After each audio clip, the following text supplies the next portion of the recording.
Cobb County, Georgia. Mother goes into the restroom. She comes out, got her children there. Cops pull guns on her and said she's robbing the place. She was not. Here's the video. Hey, ma'am, back up right now. To me. Back up to me. Keep backing up. Keep backing up. Keep backing up. It's okay. Keep backing up. Keep backing up. Keep backing up. Left. 2 steps to your left. To your left. Come on. There you go. Back up. Come on. Just keep walking back. You're okay. Stand for your kids. Keep walking back. Keep walking back. Keep walking. Over there.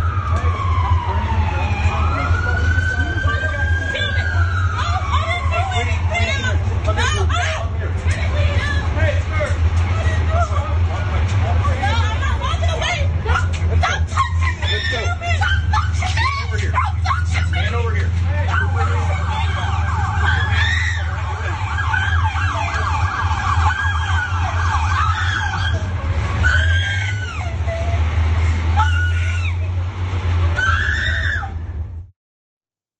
In psychology, that is called fight fright.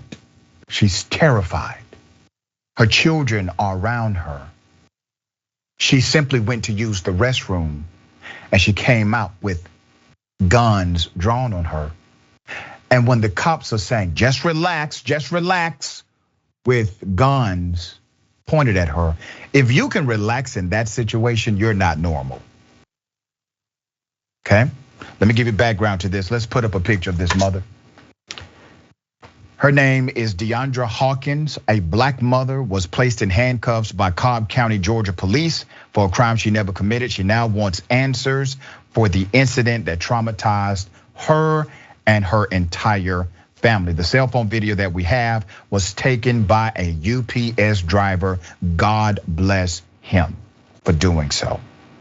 According to the police, they simply mistook her for an armed robbery suspect, is what they're saying on the record. Okay? Her son, who is autistic, was forced on the ground. And her daughter, who was pulled away by police when trying to help her mother, was placed in a patrol car. The family, they are upset at how they were handled. But here's the reality: the emotional scars will stay with that family likely forever. Okay, here's some background. It was supposed to be a normal day for Deandra and her kids after running errands and doing laundry. But things took a turn when the family stopped at the racetrack on Windy Hill Road to use the restroom. 5 minutes later, the police pulled up with their guns out and told me to get out of the car, Hawkins said. Hawkins claims Cobb police mistook the mother of 3 for a suspected armed robber and never said why she was being handcuffed and detained until afterwards, when police eventually released her at the scene after about 5 minutes. Now, I want to give you some background to Cobb County. COBB. Cobb County is so notorious, has such a reputation for targeting black people that Cobb County's nickname is COBB, count on being busted and caught out being black. There's a story of a commissioner named Miss Cupid, an African-American female who was in law school. She was pulled over and targeted by the police because she was driving late at night. This police officer did not get fired for years. As she said, this cop racially profiled me. He had no justification for the pullover. There's more. The Cobb County Police Department confirmed the incident and apologized, stating they believed the car was the same make and model of one involved in an armed robbery. Police officials confirmed Hawkins and her family were not the suspects and unfortunately were in the wrong place at the wrong time. I'd be damned. They were in the wrong place at the wrong time. Not the police were in the wrong place at the wrong time. Because see, if there's an actual robbery, that means the robber has gotten away. So the police are in the wrong place at the wrong time.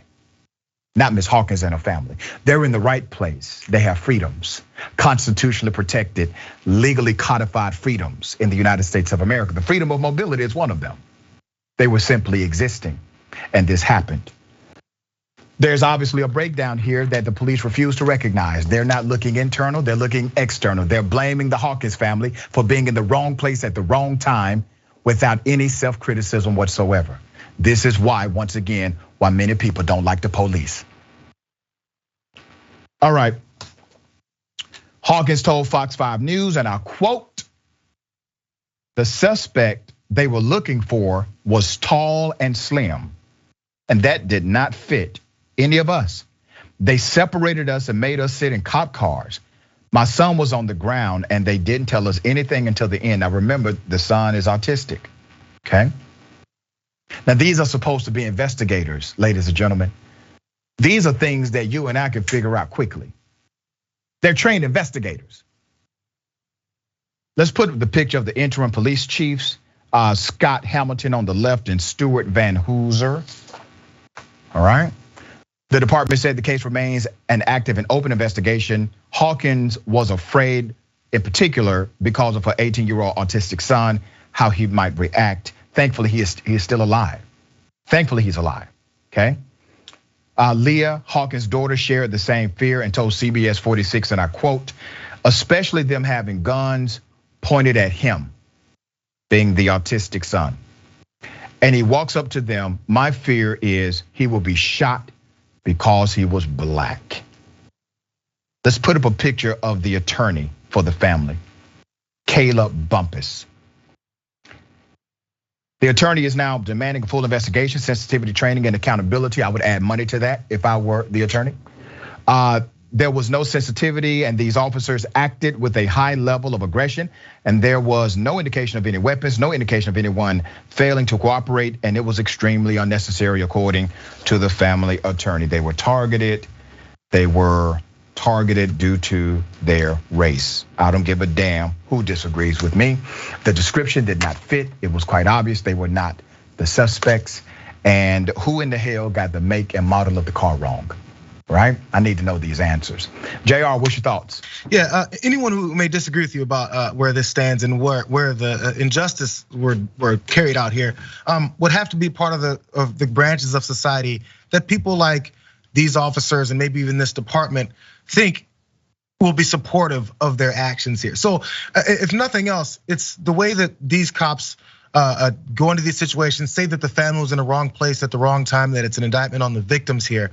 It's because they feel society's gonna back them up. And if nothing else, that's an indictment of society. Because all police officers are members of society that then go to work, clock in, and put their weapons around their waist and put their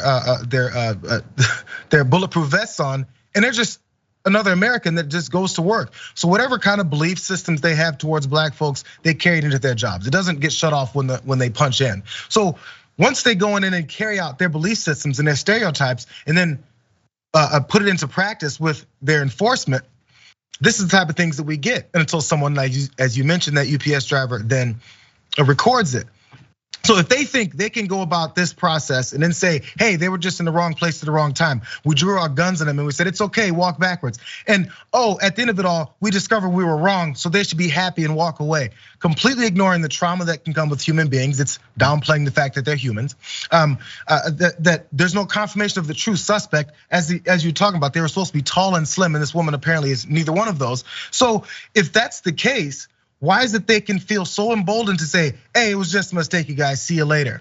It's because they don't think there's gonna be any accountability because there hasn't been in the past. They're just confirming what all of us have always been saying, that then other pundits will say, you guys are overreacting, why are you always saying it's about race? Because there's this stereotype that all black folks look alike. They employed it here. There's a stereotype that all black folks are criminals and thieves. They employed that here, and they were wrong. At what point are we gonna say that all these stereotypes that are so harmless and never ended anything actually end in something? And in this case, the only thing that it didn't end in was a murder this time. That's right, and it could have, it definitely could have. And let me say this to those who would be critical of my assessment and conclusion. Why don't we see this happening to white families pulling up at a racetrack? You know how many stories I've reported on of things like this happening to black families, to black couples, simply existing, going to a grocery store, going to a gas station? Why is it not happening with white families the same way?